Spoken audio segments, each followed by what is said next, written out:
Jadi harga beras itu undang-undang mengatur. Maka saya bayangkan kalau memang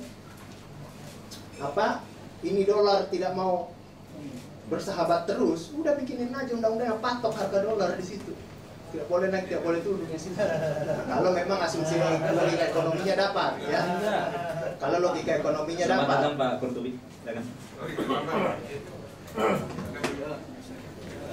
Selamat kerja di Bima ini.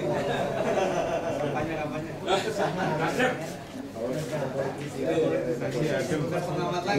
Silakan lanjutkan. Jadi Udah mulai. udah.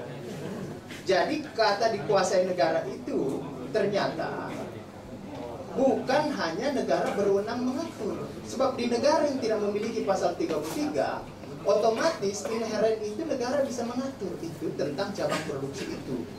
Tentang yang dianggap penting itu tentang bumi air, tentang migas itu di situ. Negara berhak mengatur. Lalu pertanyaannya, apakah negara memiliki? Ternyata negara tidak pernah memiliki bumi air itu. Negara tidak memiliki cabang produksi tempe yang kita anggap penting itu, bukan milik negara itu, tapi adalah milik seluruh rakyat Indonesia. Milik rakyat yang kemudian kita berikan otoritas kepada negara untuk pertama adalah mengelolanya, ya. Kelola langsung itu. Kemudian yang kedua adalah berikan kebijakan atau urus langsung itu cabang produksi itu atau bumi air serta kekayaan alam itu. Dan yang selemah-lemahnya iman adalah cukup atur saja di situ. Kalau negara sudah tidak mampu mengelolanya, negara sudah tidak mampu mengurusnya atau membijaki bumi air serta kekayaan alam itu, cabang produksi yang kita anggap penting itu, maka cukup atur saja. Itulah selemah-lemahnya iman. Serendah-rendahnya seperti itu. Tujuannya semata adalah kemakmuran rakyat sebesar-besarnya tercapai. Kita percaya bahwa mekanisme pasar tidak akan bisa mencapai kemakmuran rakyat yang tadi saya sebutkan itu. Mekanisme pasar tidak bisa menjamin ketersediaan, menjamin keterjangkauan harga, harga-harga dari yang kita anggap cabang produksi yang penting itu. Mekanisme kita tidak percaya seperti itu. Undang-undang dasar kita mengharuskan bahwa negara, ya, harus mengelola langsung. Negara harus mengelola langsung karena kita percaya kalau negara mengelola langsung katanya share-nya tidak banyak. Karena kalau dia tidak mengelola langsung pasti share-nya dibagi kemana-mana. Sisa-sisa saja kita dapat ke kita. Nah, inilah yang kemudian, paradigma inilah yang kemudian merontokkan undang-undang migas kemarin seperti itu. Undang-undang migas yang kemudian BP migas itu, ya, BP migas itu yang fungsinya ternyata hanya pengendalian dan pengawasan, yang tadi saya sebut selemah-lemahnya iman itu, yang kemudian dianggap inkonstitusional BP migas itu. Kenapa? Ternyata BP migas ini adalah instrumen pemerintah yang kemudian melakukan perjanjian kontrak dengan pihak ketiga, bisa BUMN, bisa badan usaha milik daerah, bisa swasta atau bisa bentuk usaha lainnya di situ. Nah, kalau sudah buat kontrak kerjasama seperti itu, negara nggak bisa ngapa-ngapain lagi di situ.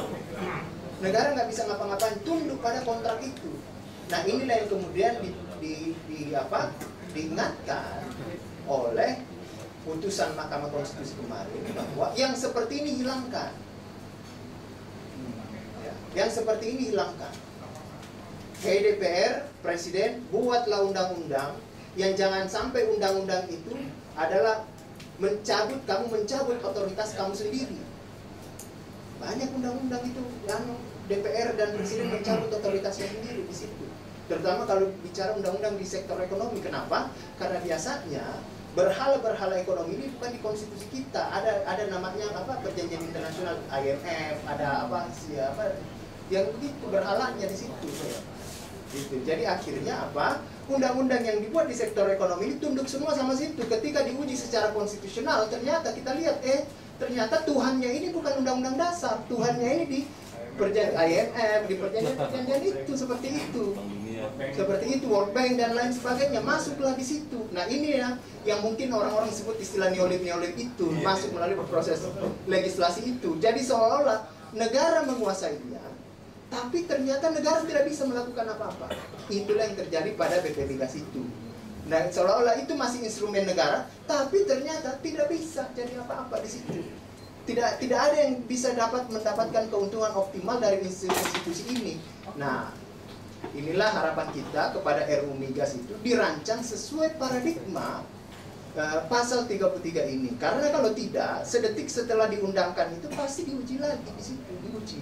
Nah, saya bayangkan bahwa di sektor cabang produksi penting ini, di sektor bumi, air, serta kekayaan alam yang ternyata kalau kita baca-baca berita hari ini dan sejak kasus itu ternyata besar sekali sumbangsinya terhadap APBN serta sektor ekonomi kita. Makanya saya pikir jangan lagi berpikir lembaga-lembaga membentuk badan-badan yang sifatnya lembaga yang terlalu jauh di bawah presiden.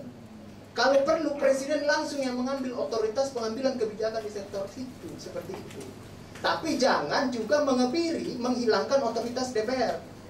Karena banyak undang-undang juga DPR mengurangi sendiri otoritasnya. Seperti kalau tidak salah di Undang-Undang BUMN itu kan juga menyangkut pasal 33. Kalau mau jual BUMN itu tidak perlu izin DPR. Kalau tidak salah seperti itu di undang-undang ini keliru undang-undang seperti ini. Padahal BUMN itu sebagai sebuah entiti negara, kalau mau divestasi istilahnya itu, maka itu harus izin DPR seperti itu.